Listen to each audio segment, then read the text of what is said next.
Merci. Merci à Myélome Canada de m'avoir invité. Les bons mots de Dr Pavic initialement, c'est beaucoup. En fait, donc, je vais vous parler de recherche. Puis c'est toujours difficile de faire des présentations lorsqu'on a un groupe ou une audience hétérogène. Le background de chacun avec le travail, les formations, l'expérience de vie de chacun est très différent. Donc, de faire une présentation puis de tenter de faire retenir, de vulgariser suffisamment pour chacun, c'est toujours difficile. Donc, c'est vulgarisé, mais j'ai quand même été un peu au-delà des choses superficielles reliées à la recherche clinique. Vous avez vu tout à l'heure, quand Dr Pavic parlait, donc l'évolution des gens qui ont un myélome multiple s'est améliorée. Puis ça s'est amélioré, mais ce n'est pas le fruit du hasard, ça s'est amélioré parce qu'il y a eu de la recherche. Donc, c'est un peu de ça qu'on va parler.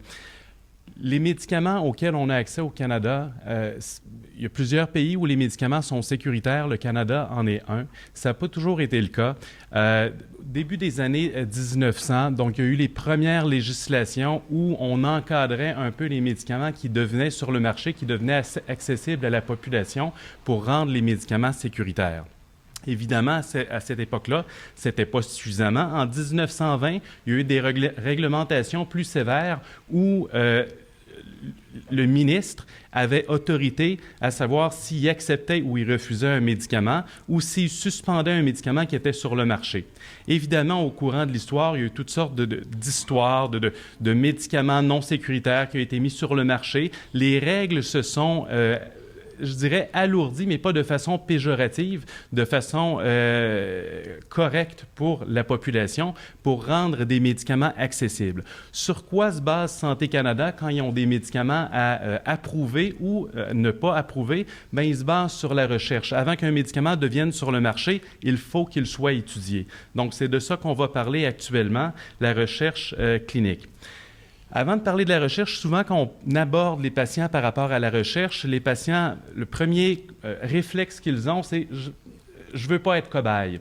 Cobaye, c'est la façon péjorative de dire les choses, de voir les choses. Il y a une façon autre. Et la recherche clinique est encadrée beaucoup, est encadrée énormément par des principes éthiques. Il y a des comités d'éthique qui surveillent, qui scrutent à savoir si une étude est bien faite, si elle est acceptable, et s'ils l'acceptent, au fil du temps, pendant que l'étude roule, s'assurer que l'étude est éthique, que les choses qui sont faites avec les patients sont correctes, sont dans les normes, qui suivent les principes éthiques. Puis je vous donne l'exemple. Aux États-Unis, est-ce que vous m'entendez bien? Oui.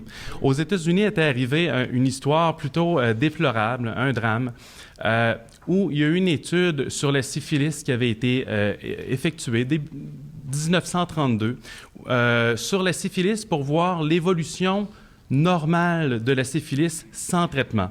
Or, la pénicilline avait été découverte en 1928, il existait un médicament, on a fait une étude pour évaluer l'évolution normale de la syphilis sans traitement. C'est inacceptable.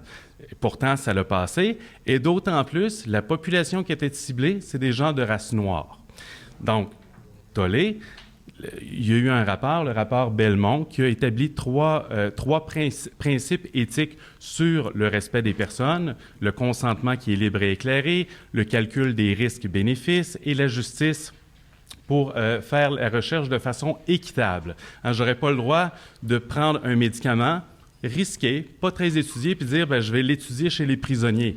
Éthiquement, ça ne peut pas se faire, c'est impensable. Au Canada, on a l'énoncé des politiques des 3 conseils de groupes qui sont impliqués en recherche sur les mêmes principes, un peu plus détaillés sur le respect de la dignité humaine, le consentement libre et éclairé, les personnes vulnérables, donc de les respecter, le respect de la vie privée, de la confidentialité, de la justice, de l'inclusion dans les études. On inclut tout le monde. C'est sûr qu'il y a des critères d'éligibilité à une étude, on va le voir tout à l'heure, mais donc le calcul du risque-bénéfice qui revient. Et dans le design d'une étude, les risques et diminuer les risques et maximiser les bénéfices d'une étude.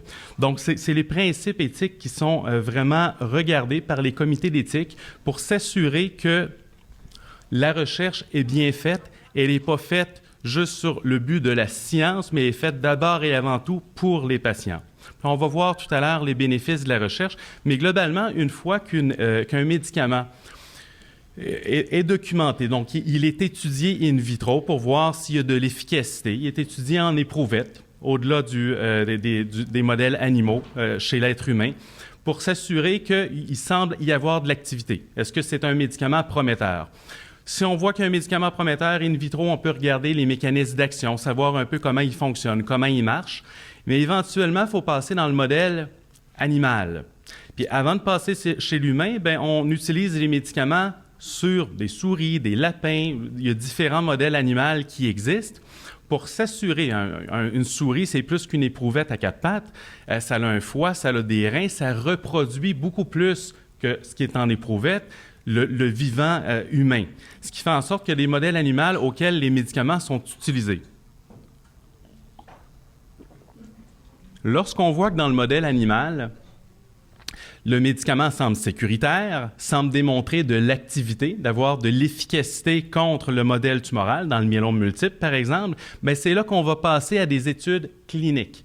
Donc, une fois qu'on a passé l'étape in vitro, l'étape du modèle animal, donc les études qu'on appelle précliniques, on va aller plus loin dans les études cliniques. Donc, les études cliniques, c'est toutes les recherches qui sont menées, dont le but est d'améliorer le bien-être des patients. En fait, il y a deux choses importantes, la durée de vie des patients, la survie des patients et la qualité de vie. Puis ces recherches-là peuvent toucher le diagnostic, peuvent toucher le traitement, peuvent toucher l'étude de facteurs prédictifs, pronostics, à savoir est-ce que tel patient peut répondre à tel médicament et un autre va répondre à un autre médicament. Donc, c'est toutes des recherches qui peuvent se porter. Ce n'est pas toujours des recherches sur les traitements, mais c'est surtout de ça qu'on va parler parce qu'actuellement, le gros de la recherche en myélome multiple est d'abord et avant tout sur les traitements.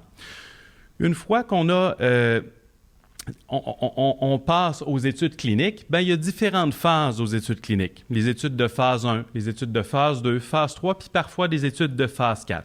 Ces études-là peuvent, on va voir c'est quoi tout à l'heure ces différentes phases-là. Ces études-là peuvent être menées par l'industrie pharmaceutique. Le plus souvent, c'est le cas, parce que les études cliniques, c'est des études très dispendieuses. Une étude de phase 3, c'est plusieurs centaines de millions de dollars. Donc, il n'y a pas de particuliers ou pas beaucoup de particuliers qui peuvent se permettre des études cliniques. C'est beaucoup initié par l'industrie pharmaceutique, mais il y a quelques études, phase 1, phase 2, qui sont faites des études originales par des chercheurs particuliers.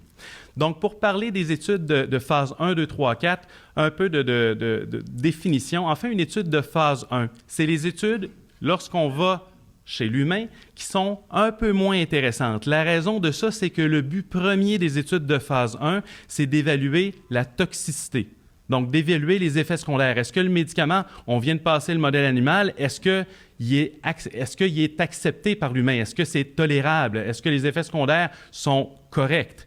Donc, il y a une étude de phase 1 qui est faite où il y a des petits groupes de patients. Souvent, on y va 3 par 3, où on utilise à petite dose, des doses nettement moindres que ce qui était fait dans le modèle animal. On commence une première cohorte où on donne le médicament.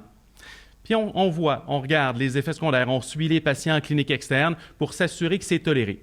Le plus souvent, c'est très bien toléré. On passe à une cohorte suivante. On prend 3 patients supplémentaires qui acceptent. Évidemment, là, les patients acceptent de participer à l'étude, sont conscients de tout ça. Ils ont signé un formulaire de consentement. Donc, ils acceptent de participer à l'étude. On est rendu à une cohorte suivante parce que la cohorte précédente, le médicament à telle dose a démontré une sécurité. On augmente la dose. On passe à une cohorte de patients suivants, on augmente la dose pour s'assurer encore une fois de la bonne tolérance et on augmente jusqu'à temps de voir apparaître des effets secondaires qui ne sont pas acceptables cliniquement. À ce moment-là, on vient de baisser d'un palier la dose.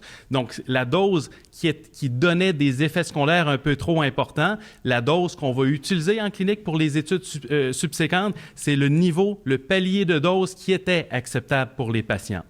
Les études de phase 1, c'est très important parce que c'est sur ces études-là qu'on va fixer les doses qu'on va utiliser pour les études suivantes de phase 2, de phase 3 et post-commercialisation. Donc, l'étude de phase 1, le but est d'évaluer la tolérance des patients à un traitement et on escalade la dose progressivement pour s'assurer de la sécurité des patients. Phase 2, c'est qu'on va chercher cette dose-là qui a été trouvée efficace en phase 1. En fait, pas tant efficace, mais tolérable en phase 1. Et c'est là qu'on va l'évaluer sur un plus grand nombre de patients. Donc, souvent, c'est un groupe de 30 à 100 patients, tout dépendamment de l'étude, qui vont recevoir le médicament à dose qui avait été trouvée par l'étude de phase 1. Pour évaluer, cette fois-ci, oui, on va regarder les effets secondaires, on va regarder la toxicité, mais on va aller davantage, on va regarder aussi nettement l'efficacité. On veut voir un impact thérapeutique, on veut avoir des bénéfices. Quand on a des études de phase 1, phase 2 qui sont prometteuses, c'est là qu'on passe à des études de phase 3. L'étude de phase 3, c'est quoi? Ce sont des études de comparaison. Le terme important ici, c'est la comparaison. On a des traitements standards. Disons qu'on appelle le traitement A le traitement standard, puis on a un traitement B qui est un traitement expérimental qui a démontré en phase 1, phase 2 de l'intérêt, bien toléré avec de l'efficacité.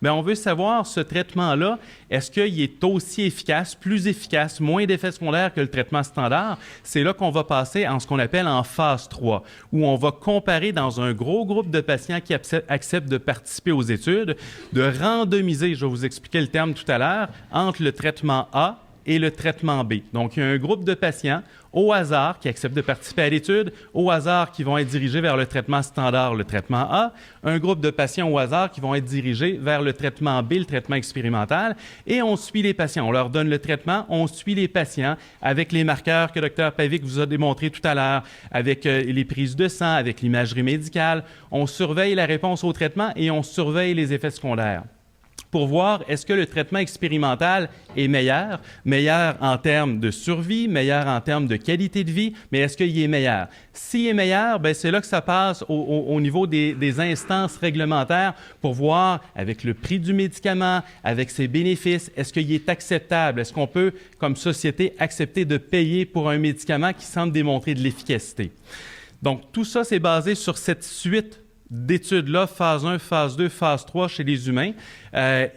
Et la phase 4, c'est post-commercialisation. Donc, les phases 3, c'est des études de la plus grande qualité. C'est des études sur lesquelles les gouvernements se basent pour voir est-ce qu'on accepte ou on refuse un médicament. Est-ce qu'on paie pour un médicament pour notre population pour le rendre accessible ou on le refuse. Donc, les études de phase 3, c'est des études de très grande qualité.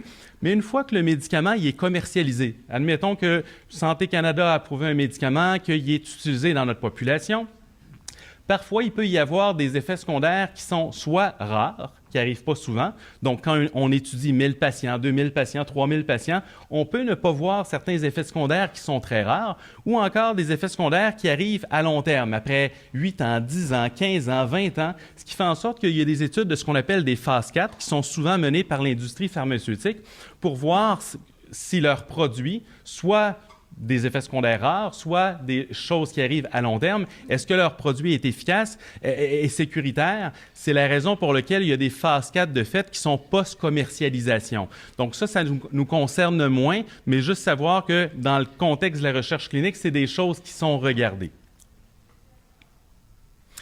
Quand on fait des études cliniques, il y a deux aspects qu'on regarde, la tolérance, la sécurité, puis l'efficacité.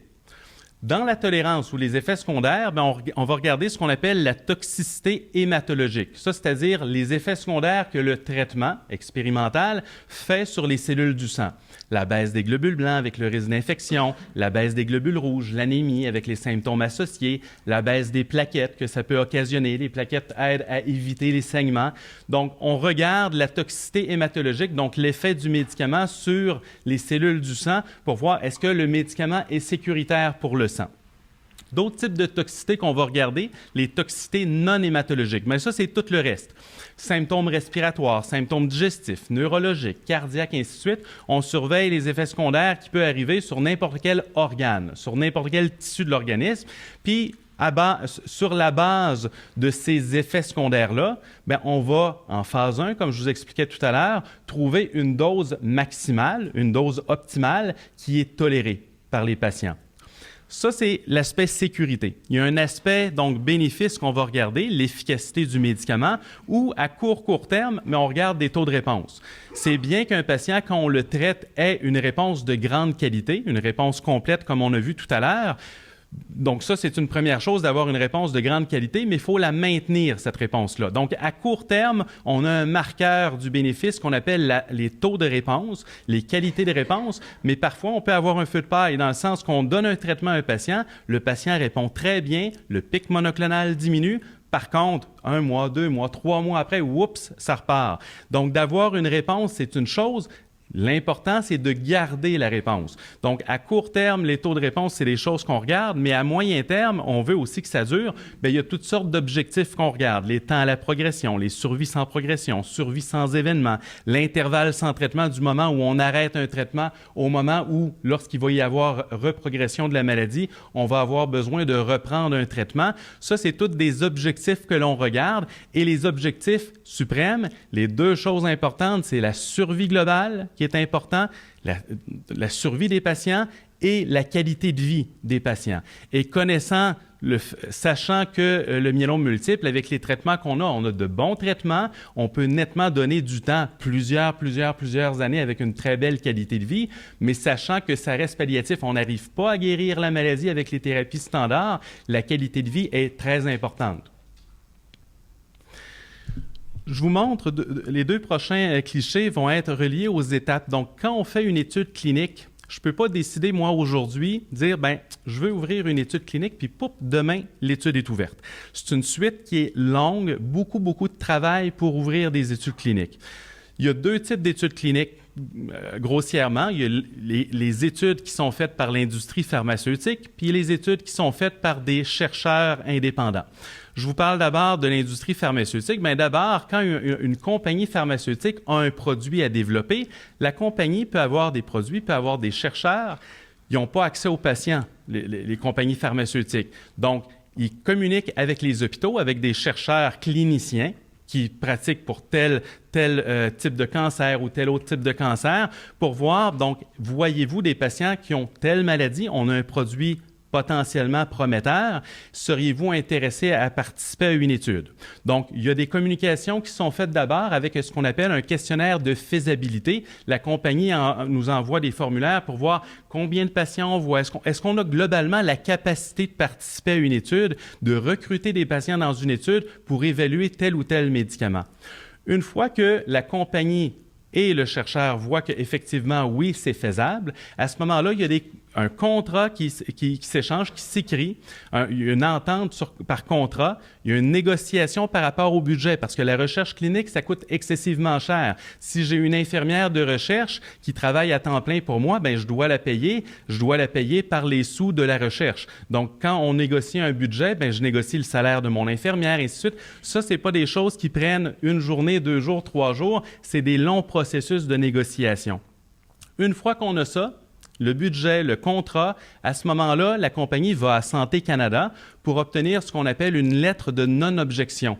Santé Canada, son mandat premier, c'est la sécurité de la population. Donc, quand une compagnie fait une étude, il s'assure que Santé Canada n'a pas d'objection à l'étude. Donc ça, c'est un premier palier, si vous voulez, éthique pour s'assurer que l'étude Santé Canada n'a aucune objection à ce que l'étude se fasse sur le territoire canadien. Dans un autre temps, une fois qu'on obtient ce qu'on appelle la NOL, Non-Objection Letter, la lettre de non-objection, bien là, on va dans nos comités d'éthique. Chaque hôpital a un comité d'éthique. Quand il y a plusieurs hôpitaux du Québec qui participent à une même étude, on a juste besoin d'un comité d'éthique pour ne pas dupliquer le travail, mais ça prend un comité d'éthique qui est à bord pour vérifier l'étude. Les principes éthiques que je vous ai parlé en début de présentation sur le respect de la confidentialité, le risque-bénéfice, ainsi de suite, ces différents principes éthiques-là vont être scrutés à la lettre par le comité d'éthique pour s'assurer qu'une étude qui va se faire à l'hôpital va se faire selon tous les principes éthiques, qu'on ne nuit pas aux patients. Et une fois qu'on a tout ça de fait, donc il s'est passé plusieurs mois, c'est là qu'on commence l'étude. C'est là que quand j'ai une étude ouverte, bien, j'approche les patients. Bon, un patient que je vois qui a une progression, je lui pose la question. Traitement standard pourrait ressembler à telle chose ou telle chose. Il y a des alternatives. Par contre, on a la possibilité d'un protocole de recherche. On explique le protocole de recherche, puis les patients prennent leur décision par rapport au traitement standard, par rapport au protocole de recherche et comment ils se sentent par rapport à ça. La majorité du temps, je vous dirais à peu près 95-98% des gens que j'approche pour des études cliniques, les patients acceptent. Puis une des raisons de ça, c'est le fait qu'on améliore réellement le devenir des gens qui ont un myélome multiple avec cette recherche-là. Puis ça ne s'est pas fait sur 100 ans, je vais vous montrer tout à l'heure. Au courant de l'étude, donc même quand l'étude est toute approuvée, le comité d'éthique a fait son travail, Santé Canada, ainsi de suite, au courant de l'étude, le comité d'éthique continue à scruter les choses à la trace. Donc, sur l'aspect éthique dans des études cliniques, les choses sont faites de façon très rigoureuse. C'est un peu la même chose, la prochaine slide, sur le déroulement d'une étude. Quand un chercheur décide d'aller de l'avant vers une étude. Donc là, ce n'est pas une compagnie qui approche un chercheur, c'est plus le chercheur qui souvent communique avec une compagnie pour voir si elle a de l'intérêt à faire une étude pour tel sujet. Donc le clinicien écrit un protocole qui prévoit tout dans une étude clinique pour avoir le financement, pour avoir l'acceptation et tous les autres instances. Donc que l'étude soit du pharmaceutique ou des études originales d'un chercheur, toutes les autres étapes de Santé Canada, le comité d'éthique, ainsi de suite, va tout se faire. Donc, les études cliniques, c'est vraiment balisé, c'est très rigoureux. Parfois, on a des patients qui désirent participer à une étude. Je vous donne un exemple d'un patient qui a un myélome multiple depuis 12 ans, qui est devenu réfractaire avec le temps au bortezomib, le Velcade, au Revlimid, le lénaludomide, au pomalidomide, au daratumumab, ainsi de suite. Puis il n'y a plus beaucoup d'autres options à proposer. Bien, on a des patients qui sont très intéressés à vouloir participer à des études. Il y a peu d'alternatives autres.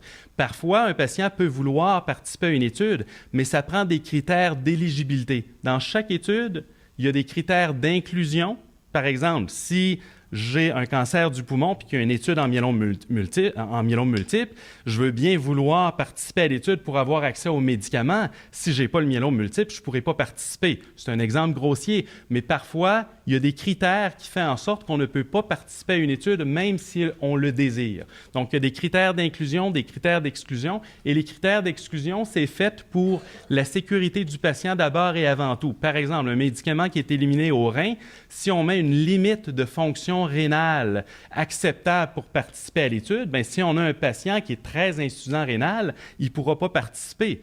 Et avec raison, on le rendrait malade avec un traitement qui est éliminé par les reins. Donc, il y a des critères d'exclusion qui sont faits d'abord et avant tout pour la sécurité des patients. Les avantages de la recherche. Les patients me posent, en fait, quotidiennement la question, OK, vous me parlez d'études, c'est quoi mes avantages à moi? Parce que souvent, globalement, on a toujours la perception de dire, bien, on va améliorer les choses, on va faire avancer les choses, on va améliorer les choses pour les gens qui vont avoir un myélome dans 5 ans, dans 10 ans. Ça ne concerne pas beaucoup le patient présentement. Ça prend des bénéfices à court terme. Les bénéfices ne sont pas financiers. Les bénéfices ne sont pas de ce type-là. Par contre, puis je vais vous donner des exemples tout à l'heure, ça donne accès à des nouveaux médicaments. Cet après-midi, Mme Elias va parler de l'accès, entre autres, probablement au travers des choses, de l'accès aux médicaments qui peut être difficile. Notre société a une certaine limite à payer des médicaments. Les gouvernements ont des choix à faire, s'ils acceptent un médicament ou s'ils en refusent un. Puis parfois, ça peut être des choix déchirants. La recherche clinique, un des avantages pour les patients, c'est que ça donne accès à des médicaments qui ne seraient pas accessibles autrement. Donc ça, c'est l'un des gros avantages de participer à des études cliniques, c'est d'avoir accès à des choses qu'on n'aurait pas accès autrement. L'autre bénéfice, puis ça, c'est un bénéfice aussi qui paraît relativement banal. Notre système de santé, vous le voyez, il n'est pas parfaitement en santé. Il y a des failles, il y a beaucoup de failles. Les gens ne sont pas toujours pris, puis ça dépend de chaque groupe d'oncologues, le nombre d'infirmières pivots, les ressources de chaque milieu, mais la prise en charge des patients est loin d'être toujours parfaite, vous le savez. En recherche clinique, les patients sont pris en charge. Ça peut même en être harcelant. En général, les patients aiment ça. C'est fait de façon rigoureuse. Mes infirmières de recherche vont à la maison des patients, pour éviter des hospitalisations, des choses comme ça, mettre des solutés. Donc, il y a un avantage collatéral, je vous dirais, à participer aux études, avoir accès aux médicaments et d'être pris en charge par des équipes de recherche.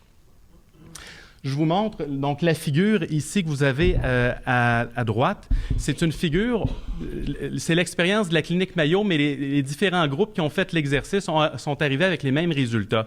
Chaque ligne correspond à une strate dans le temps à partir autour de 1970.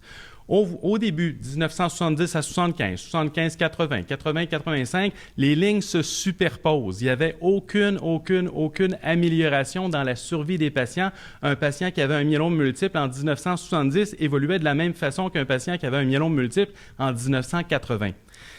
La ligne du milieu que vous voyez, celle qui commence à monter un petit peu plus, c'est l'impact de l'autogreffe. Au milieu des années 90, on a commencé à faire de l'autogreffe. On n'en faisait pas avant. On a eu des études phase 1, des études phase 2 et des études phase 3 qui ont démontré que la greffe avait des bénéfices.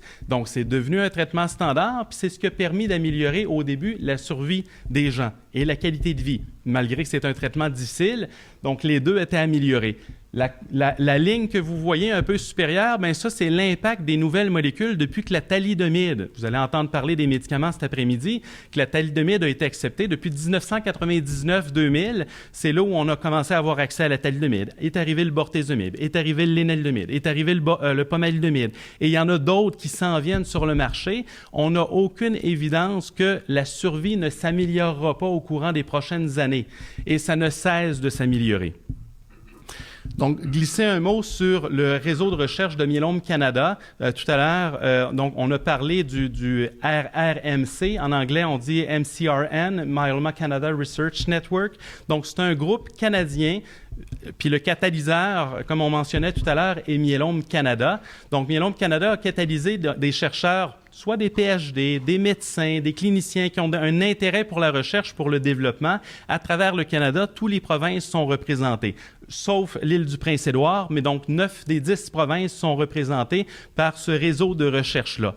La mission est triple. D'abord et avant tout, la recherche clinique pour le bénéfice du patient. Ce n'est pas la recherche clinique pour la recherche clinique, c'est la recherche clinique pour le bénéfice du patient. Je vais vous donner des exemples tout à l'heure de choses concrètes qui se font présentement au Canada. Deuxième objectif, c'est que les experts en myélome multiple fassent des publications sur des consensus, entre autres, de prise en charge des gens qui ont un myélome multiple. Imaginez un médecin qui travaille à Dolbeau, au Lac-Saint-Jean. C'est possible qu'il ne voit pas énormément de gens qui ont un myélome multiple. Et s'il en voit, bien, il en voit un, il en voit deux, mais c'est pas beaucoup pour développer une grande expertise. Ce qui fait en sorte qu'il y a besoin de matériel pour savoir, bien, la prise en charge d'un individu qui a un myélome multiple, c'est quoi? Qu'est-ce que je dois regarder spécifiquement, et ainsi de suite. Donc, ça, c'est un des mandats du réseau de recherche de Myélome Canada, de faire des consensus, de publier des consensus pour l'éducation médicale continue, pharmaciens, infirmières, médecins, médecins en formation. Et un troisième objectif, on en a glissé un mot tout à l'heure, c'est une base de données qui est en création actuellement au Canada. Je vous donne des exemples.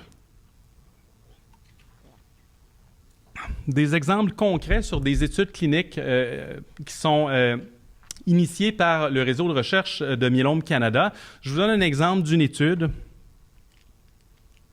Ça ne fonctionne pas. Donc, la flèche ici, probablement, fonctionne. Donc, on a bâti une étude avec les mêmes étapes que je vous ai parlé préalablement pour ouvrir une étude. On a ouvert une étude, donc, au Canada, où 10 centres, au Québec, il y a McGill et Maisonneuve-Rosemont qui ont participé, où les gens qui ont un myélome multiple, en première ligne de traitement, qui étaient éligibles à la greffe, donc les gens qui étaient volontaires, participaient à l'étude. Il y avait une chimiothérapie d'induction standard, suivie d'une autogreffe, où le standard dans l'autogreffe, c'est de donner ce médicament-là, le melphalan, à haute dose. On a des données dans la littérature où quand on ajoute un autre médicament, le busulfan, on pourrait probablement augmenter l'efficacité de l'autogreffe. Donc, on a conçu cette étude-là. Et à l'époque où on avait à concevoir cette étude-là, on n'avait pas accès au Revlimid ou au lénaludomide en entretien après une greffe. C'est devenu au fil des années un traitement standard, mais déjà à l'époque où on préparait cette étude-là, on savait que le Revlimid, après une autogreffe, avait des bénéfices pour les patients. Ce qui fait en sorte que quand on a conçu l'étude, bien, on a ajouté l'entretien avec le lénaludomide. Ce qui fait en sorte que les gens qui ont participé à cette étude-là ont eu accès donc au protocole de recherche et à l'entretien avec le Revlimid qu'ils n'auraient pas eu accès s'ils n'avaient pas participé à l'étude. Donc, tout à l'heure, quand je vous disais d'avoir accès à des médicaments qui ne seraient pas accessibles autrement, ça, c'est un bon exemple. Un autre exemple d'une étude qui est en cours actuellement au Canada, au Québec, il y a Maisonneuve-Rosemont-McGill aussi qui y participe, auquel on ajoute le sélinexor, une nouvelle classe de médicaments, puis je n'embarque pas dans les détails sur le mécanisme d'action, mais on a des évidences que ça ajoute beaucoup à l'efficacité sur nos plateformes de traitement de base. Donc, les gens qui ont un myélome multiple qui récidivent, qui sont soit à l'étape du bortezomib, rendus à être retraités avec du bortezomib, du lénalidomide ou rivlimide, pomalidomide ou pomalyst, bien, on ajoute le sélinexor. Donc, on est à compiler les résultats. Est-ce qu'on améliore les taux de réponse? Est-ce qu'on améliore les durées de réponse? Est-ce qu'on améliore la survie des patients? Puis à chaque fois qu'on ajoute un médicament, bien, on peut ajouter des effets secondaires. Est-ce que ces bénéfices-là potentiels sont nettement supérieurs aux effets secondaires supplémentaires que l'ajout d'un médicament peut occasionner? Un troisième essai qui est en cours, toujours initié par Myélome Canada, le réseau de recherche, c'est une étude qu'on appelle KCD. Le K, c'est pour le carfilzomib, où le carfilzomib est un médicament difficilement accessible au Canada. Donc, on a initié cette étude-là il y a à peu près 1 an, ça fait un peu plus longtemps que ça qu'on en parle, comme je vous ai dit, quand on a l'idée de faire un protocole de recherche, d'avoir l'idée à l'ouvrir, il se passe du temps. Donc, ça fait un bout qu'on pensait à cette étude-là, elle est ouverte depuis à peu près 1 an.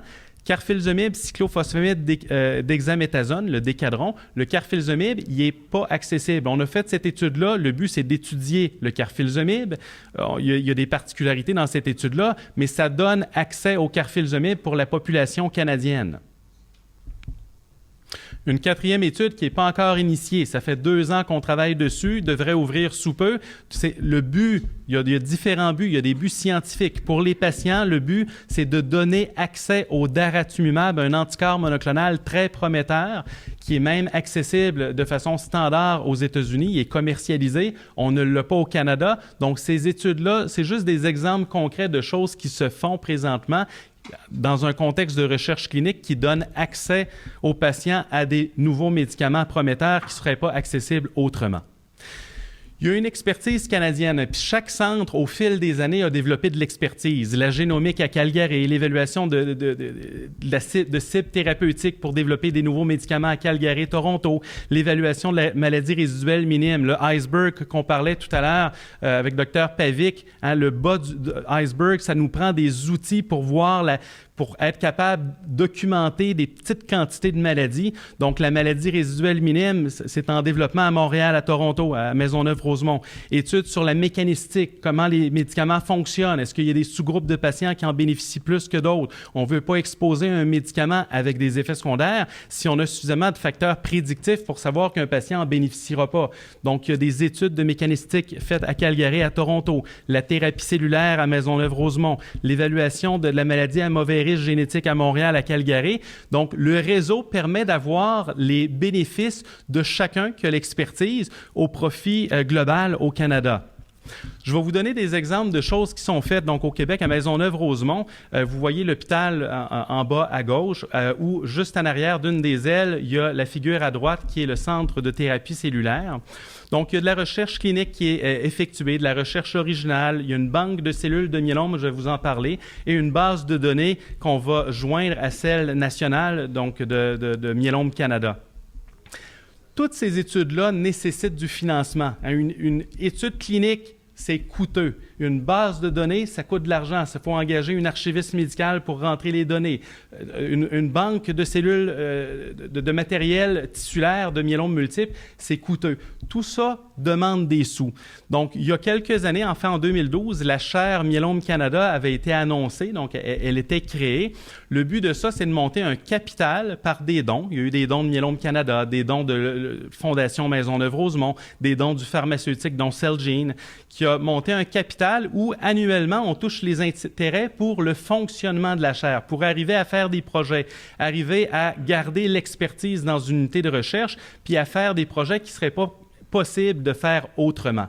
La mission de la chaire, elle est triple, d'améliorer les soins aux patients. Puis l'une des choses qu'on a faites il y a quelques années, qui a vraiment, vraiment amélioré la qualité des soins aux patients, c'est de fermer les cliniques pour le myélome multiple. C'est-à-dire que Autrefois, ce qu'on faisait à Maisonneuve-Rosemont, c'est que si j'étais en clinique, je voyais des patients qui avaient une tumeur de la prostate, cancer du poumon, cancer du sein, un patient qui a un myélome.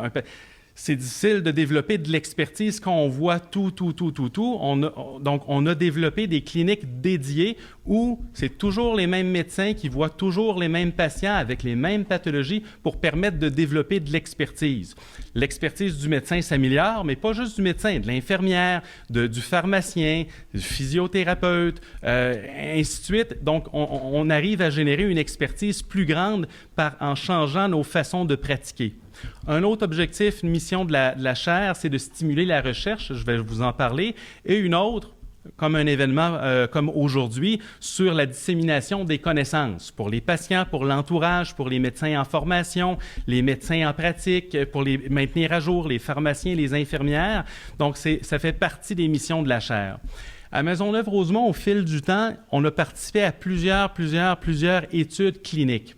Où vous voyez, là, depuis 2009, initialement, c'était un peu plus à bas bruit, une étude, une après l'autre. On a monté une équipe de recherche où maintenant, j'ai 3 infirmières de recherche, une coordonnatrice de recherche, 2 assistants de recherche, une archiviste médicale pour rentrer les données, ainsi de suite. Donc, l'équipe a grossi. Ça me permet de faire beaucoup de recherches cliniques et de donner des bénéfices aux patients, dont l'accès aux médicaments.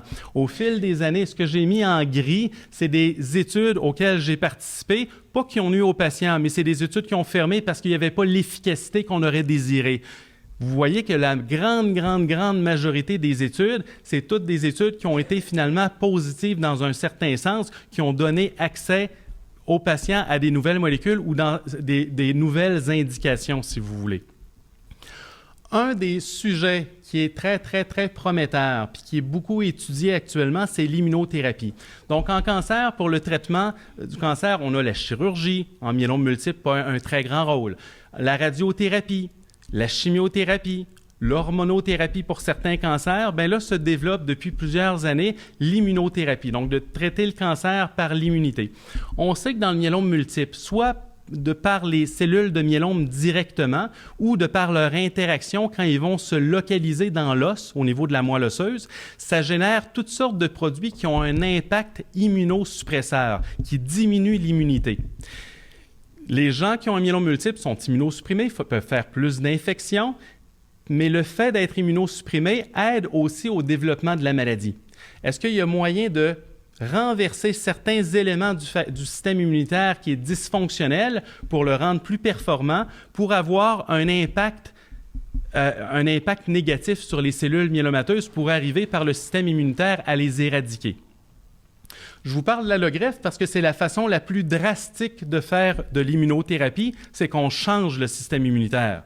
Donc, un patient qui développe un myélome multiple, c'est une évidence que son système immunitaire a été dépassé par le myélome multiple, parce que si le système immunitaire avait été plus performant, le myélome ne se serait peut-être pas développé. Donc, le fait de développer un myélome multiple, c'est une évidence que le système immunitaire du patient est dépassé, il n'est pas capable de contrôler le myélome multiple.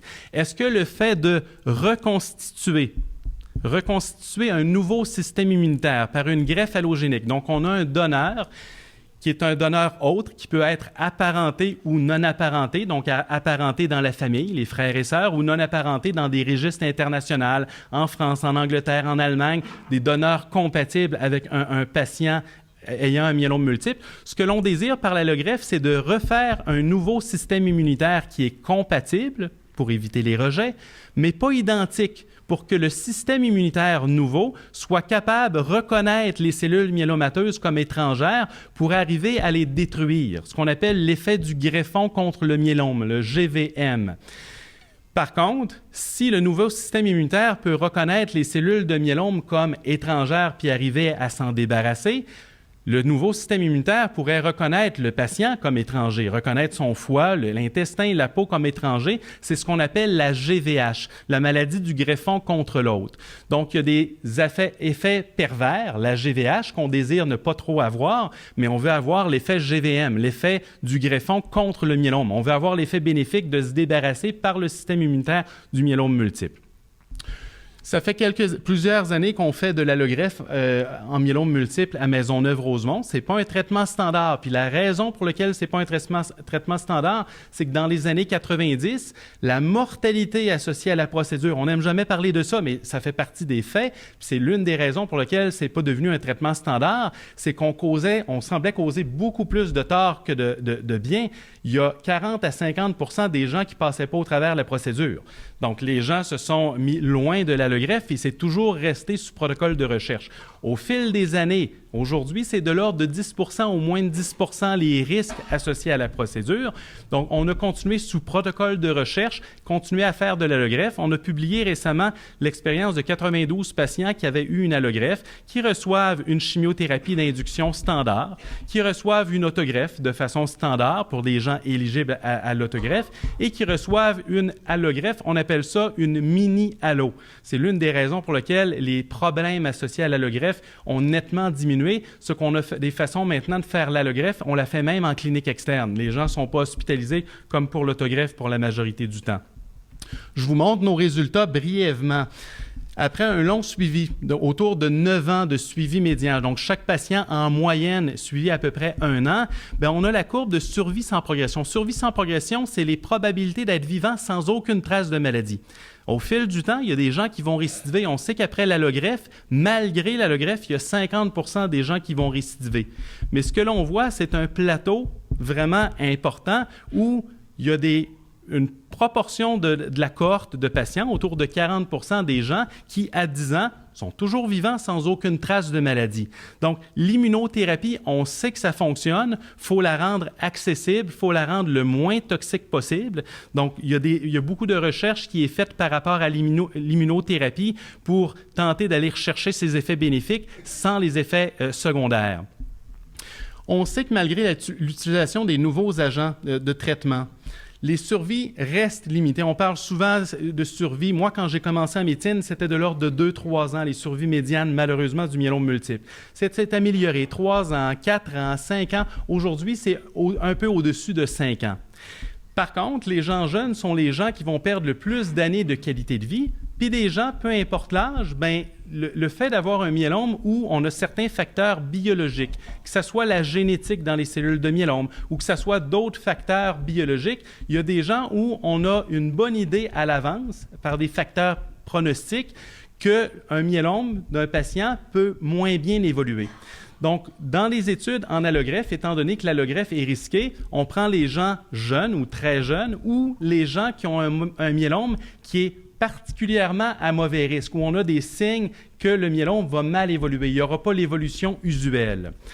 On a fait une étude reliée à cette clientèle-là qu'on appelle donc une étude d'allogreffe auquel on regarde l'impact du médicament. Vous connaissez probablement le bortezomib ou le Velcade, qui est un traitement de première ligne standard au Québec. On regarde son utilité après l'allogreffe. Après l'allogreffe, on a 50 des gens qui récidivent malgré l'allogreffe, puis on a des manifestations, comme je vous disais tout à l'heure, de GVH, l'effet du greffon contre le patient lui-même, qui donne des symptômes qui peut détériorer la qualité de vie. Le Velcade ou le bortezomib a un impact double. Il peut réduire les risques de récidive, puis il peut réduire la GVH. C'est la raison pour laquelle on l'utilise maintenant sous protocole de recherche après une allogreffe. Donc, on fait l'induction, on fait le traitement d'induction standard, l'autogreffe, et les patients qui désirent participer sont mis au courant. C'est quoi les risques? C'est quoi les risques de mortalité? C'est quoi les risques de toxicité? C'est quoi les bénéfices? Ainsi de suite. Donc, on les approche. Les gens qui sont intéressés à participer à l'étude et qui ont un donneur, qu'il soit apparenté ou non apparenté, peuvent être inclus dans l'étude où on fait l'allogreffe. Et on donne le traitement de consolidation avec le bortezomib pour tenter de réduire les récidives et de réduire la GVH qui a un impact sur la qualité de vie avec le suivi à long terme. La même slide que Dr Pavik avait, excusez, qui correspond, si vous voulez, au moment où un patient a la maladie, est au maximum de maladie, et quand on donne des traitements, on veut approfondir le degré de réponse, ou quand on a une réponse partielle, vous voyez qu'il reste quand même passablement de maladie en dessous, même quand on obtient une réponse complète ou une réponse complète qu'on appelle stricte, des grandes qualités de réponse, il reste encore malheureusement beaucoup de maladies. On a des moyens aujourd'hui, puis à Maisonneuve-Rosemont, on a développé ce qu'on appelle l'évaluation de la maladie résiduelle minime par une technique en cytométrie. Ça n'a pas d'importance, mais on arrive à dépister des quantités de maladies de cet ordre-là, des très petites quantités de maladies. Ou quand on regarde chez les gens qui ont été dans notre protocole d'allogreffe avec le bortezomib après l'allogreffe, on voit que les réponses complètes immunophénotypiques, ce que vous voyez ici, c'est les plus grandes qualités des réponses qu'on peut avoir accès présentement, ou les réponses complètes et mieux, qui sont ces trois catégories-là. On voit qu'après l'autogreffe, on a 9 % des gens qui ont une réponse de très, très, très grande qualité, qui augmente à 18 % après l'allogreffe, qui augmente à 58 % après le bortezomib suivant l'allogreffe. Donc, c'est des résultats très, très prometteurs parce que c'est peut-être une catégorie de patients qui peuvent espérer être tranquilles du myélome multiple, voire guéris. On est toujours mal à l'aise de parler de guérison parce que la définition de guérison n'est pas si claire que ça. Mais globalement, des gens qui ne récidivent pas de leur maladie après 10 ans, 12 ans, 15 ans, on est proche de la définition de guérison. Parallèlement à tout ça, on travaille sur une base de données. On en a glissé un mot. Est-ce qu'il me reste du temps? Oui. Sur une base de données. Ça peut vous paraître banal, une base de données. C'est quoi une base de données? C'est que de façon non nominale. Donc, le nom du patient ne figure pas dans la base de données. Il y a façon de retracer le nom pour aller chercher l'information, mais le numéro de carte de crédit ne figure pas, le nom du patient ne figure pas, ces données-là ne figurent pas. Ce qui figure, c'est les données qui nous intéressent reliées au myélome multiple. On fait ça de façon nationale, donc pas juste un centre en particulier au Canada, mais plusieurs centres se mettent tout ensemble pour avoir une idée de comment évolue le myélome au Canada. Puis ça peut paraître banal, mais imaginez qu'on fait le travail puis qu'on réalise que, au Canada, les patients vivent 9 mois de moins que la moyenne aux États-Unis, en France et en Angleterre. Et on va avoir une introspection à faire pour dire, qu'est-ce qu'on fait de différent, de moins bien, pour que notre population ait une moins bonne évolution? Au contraire, si on réalise, nos patients vont mieux, pourquoi ils vont mieux? Une base de données, c'est important pour avoir de l'introspection. Ça, c'est une première chose. Et l'autre chose, c'est que ça favorise la recherche épidémiologique. Tout à l'heure, le Dr Pavik parlait que sur le plan familial, le fait d'avoir un membre d'une famille qui a un myélome multiple, ça augmente discrètement le risque que la fratrie, donc les frères et sœurs, les enfants, puissent avoir le myélome multiple. C'est vrai, mais pour ça, ça prend des données épidémiologiques. Est-ce qu'il y a un lien entre le myélome multiple et telle observation, et ainsi de suite? Ça prend des bases de données bien faites. On est en train de la construire au Canada sur une base nationale. Finalement, il y a la notion de banque de cellules de myélome que j'ai créée en 2011. Le but de ça, c'est que souvent des chercheurs venaient me voir pour dire, j'ai une idée intéressante, j'ai un produit, tout ça, je voudrais voir si ça pourrait être efficace en myélome multiple. Peux-tu me donner des cellules? Donner des cellules. Je n'ai pas des cellules comme ça, moi. Ça prend du matériel. Souvent, ce qu'on fait, c'est qu'on travaille avec des lignées cellulaires. Des patients qui ont donné leurs cellules il y a longtemps, ils sont devenus autonomes et ils poussent en culture. Les gens en recherche utilisent des lignées cellulaires, mais c'est des modèles imparfaits. On veut avoir des spécimens de gens qui ont un myélome multiple plus près de la réalité des vrais myélomes multiples. Donc, j'ai conçu ce qu'on appelle une banque de cellules de myélome multiple où donc, passer au comité d'éthique. Le comité d'éthique a scruté à savoir la banque, est-ce que ça respecte tous les principes éthiques, et ainsi de suite. Les gens qui acceptent. Donc, quand un patient a un examen de moelle à avoir, donc on ne fait pas des examens de moelle s'il n'y avait pas d'examen de moelle qui était prévu, mais quand un patient a un examen de moelle prévu, on l'approche pour voir est-ce que vous accepteriez de donner quelques millilitres supplémentaires de moelle osseuse pour les mettre en banque. À 100% ou tout près de 100%, les gens acceptent.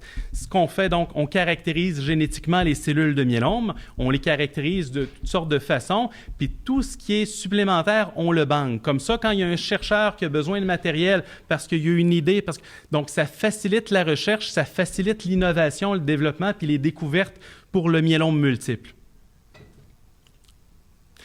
Dernier point, c'est que la chaire a un site web donc qui donne de l'information. C'est pour tout le monde, ça ne prend pas de mot de passe. Vous avez l'adresse en bas à gauche. Donc, c'est de l'information donc pertinente. Il y en a certaines qui peuvent être moins pertinentes, plus pour les professionnels de la santé, sur les lignes de conduite de prise en charge des gens qui ont un myélome multiple, les études cliniques qui sont ouvertes dans notre centre, ainsi de suite. Mais il y a beaucoup d'informations pour les gens qui ont un myélome multiple. Donc, c'est certainement un complément avec le site web de Myélome Canada.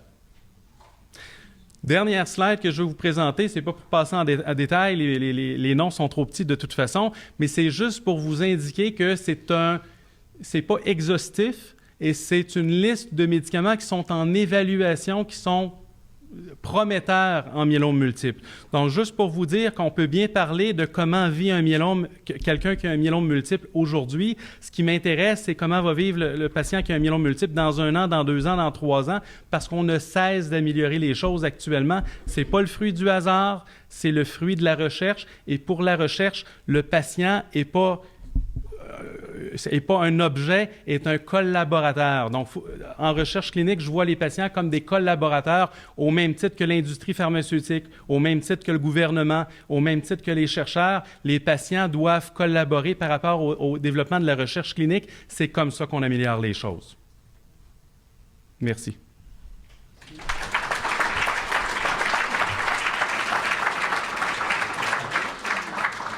Donc, merci au Dr Leblanc pour la présentation. On va prendre des questions en salle. Est-ce que quelqu'un a des questions? Même principe, mon collègue va vous tendre le micro.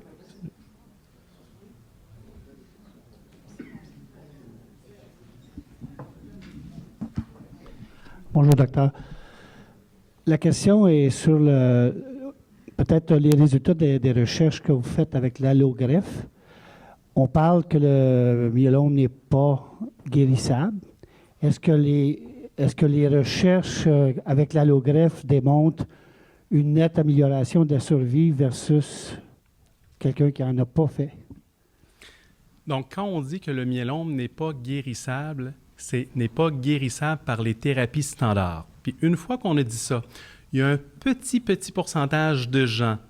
En général, c'est les gens de 65 ans et moins qui ont reçu une autogreffe. Donc, en dehors de protocole de recherche, il y a 1, 2, 3, 4 % des patients qui, à 10 ans, 15 ans, 20 ans, n'auront pas récidivé. Comme je vous disais tout à l'heure, c'est quoi la définition de la guérison? Ça se rapproche drôlement de la définition. On est dedans. Donc, même si on dit, puis c'est écrit partout, c'est dit partout que le myélome n'est pas curable, c'est vrai, il y a un petit pourcentage de gens qui ont reçu une autogreffe en première ligne, où il y a des gens qui n'auront pas de récidive même à long terme. Ce n'est pas la norme. Et il n'y a pas de façon de savoir à l'avance qui va être ce patient-là, qui ne sera pas ce patient-là. Au-delà de ça, donc, en protocole de recherche, est-ce qu'il y a des protocoles de recherche où potentiellement il y a de la cure? L'immunothérapie, on a des exemples en allogreffe de gens qui sont guéris où on est à 20 ans sans récidive. La problématique était la toxicité, les risques de mortalité pas associés à la maladie, associés au traitement. Donc, c'est ce qui a refroidi beaucoup, mais dans un contexte d'études cliniques, quand le patient connaît les risques, connaît les bénéfices potentiels, qui est prêt à aller de l'avant, et ainsi de suite, est-ce qu'on peut guérir? Je suis mal à l'aise à dire non. On a des gens, vous avez vu la courbe tout à l'heure, où à 40 % on a un plateau de gens qui ne semblent pas récidiver ultérieurement. Mais ce n'est pas sans risque. Ce qu'on veut, c'est de développer les mêmes bénéfices avec moins de risques. S'il y a d'autres questions en salle. Vous me dites que le Revlimid, si on peut le prendre, mais moi, je l'ai pris pendant 1 an et demi de temps. Puis 21 pelules, ça coûtait 9 000 quelques dollars. Par mois. Bien, c'est 21 pelules. Puis après ça, j'ai arrêté. Puis là, j'étais obligé de le reprendre. Mais là, le médecin dit peut-être que le gouvernement ne le paye plus ou les assurances vont le payer, qu'on ne sait pas. Pourquoi que les médicaments sont si chers s'il y a eu de la recherche? Puis on ne peut pas le prendre à cause que c'est tellement cher. Donc, le coût d'un médicament, c'est pas tant le médicament lui-même, c'est toute la recherche qui est venue en arrière de ça. Quand il y a un médicament qui sort sur le marché, il faut imaginer qu'il y a eu passablement d'investissements par des gens, par des groupes, par l'industrie pharmaceutique qui ont développé ce produit-là. Donc, je ne veux pas qu'on parle du coût des médicaments parce que souvent, c'est exorbitant. Par contre, de faire des études cliniques, une étude de phase 3 peut coûter 200, 300, 400 millions de dollars. Vous comprenez? Ça coûte cher. C'est un investissement que les gens font pour lequel ils ont le retour. Puis l'autre chose, c'est que les compagnies, quand ils développent un médicament, il y a un brevet qui est là. Le brevet dure un certain temps. Quand le brevet est terminé, ben là, il y a des génériques qui arrivent sur le marché. La compagnie ne rembourse pas ses pertes une fois que le brevet est terminé. Il faut qu'elle rembourse les pertes avec le médicament. C'est sûr qu'ils font des surplus quand ça fonctionne, mais il y a beaucoup de compagnies qui développent des médicaments, puis malheureusement, la compagnie fait faillite. Vous comprenez? Donc, le coût des médicaments, il est expliqué en grande partie par l'exigence de la recherche. Si on n'était pas exigeant, qu'on accepterait que nos médicaments sur le marché soient beaucoup moins sécuritaires, on paierait beaucoup moins cher nos médicaments. On a une certaine exigence pour dire que ce qui sort sur le marché, on veut pas que ça soit blindé mur à mur. On ne pourra jamais blinder tout mur à mur. Le Revlimid, après une autogreffe, est associé à une augmentation des risques de cancer. C'est sûr que quand on pèse le pour et le contre, il y a beaucoup plus de pour que de contre au Revlimid après une autogreffe. Ça fait partie des risques. Ça, c'est des risques connus. Il y a des choses connues, il y a des choses moins connues ou qui vont être connues plus tard pour certains médicaments. Ils ne sont pas pleinement sécuritaires. Au Canada, c'est passablement sécuritaire, mais comme on est exigeant pour nos médicaments, le coût des médicaments est élevé et il est de plus en plus élevé. Mais au-delà du coût, ça ne change rien du moment où un gouvernement accepte le traitement qui coûte 2 cents ou qui coûte 2000 $, vous y avez accès. S'il y a des bénéfices sur la qualité de vie, s'il y a des bénéfices sur la survie, le médicament est accessible.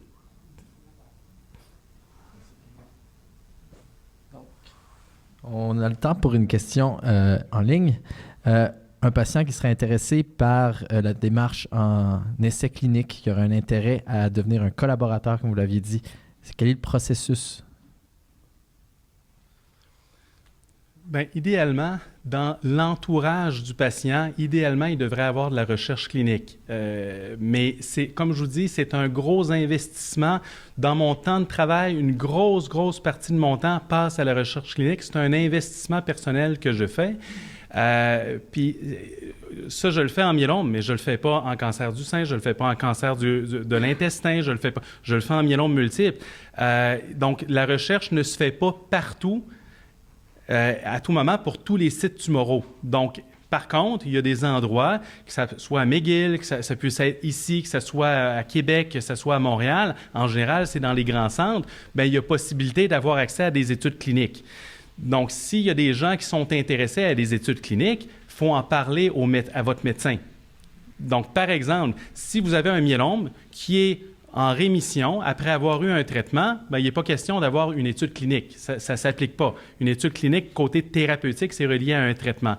Par contre, au moment où la maladie semble reprogresser, bien, il faut en parler à votre médecin puis dire « Je serais intéressé à participer à une étude clinique. En avez-vous ici? » Puis si vous n'en avez pas, pouvez-vous me référer à un endroit où il en a? Puis je reçois des appels, peut-être pas quotidiennement, mais je reçois des appels régulièrement de médecins qui me réfèrent un patient pour une évaluation et une étude. Parfois, un patient va être éligible, parfois, malheureusement, il ne sera pas éligible, même si le patient désirait. Mais il faut passer par votre médecin pour ça. Puis c'est sûr que quand il y a une étude clinique ouverte dans un centre, imaginez qu'il y a une étude clinique ouverte à Québec, si vous êtes éligible et que vous êtes intéressé, il faut voyager à Québec pour recevoir le traitement. Puis si le traitement il est 2 fois par semaine, il faut voyager à Québec 2 fois par semaine. On ne peut pas participer à une étude à distance du site qui fait l'étude.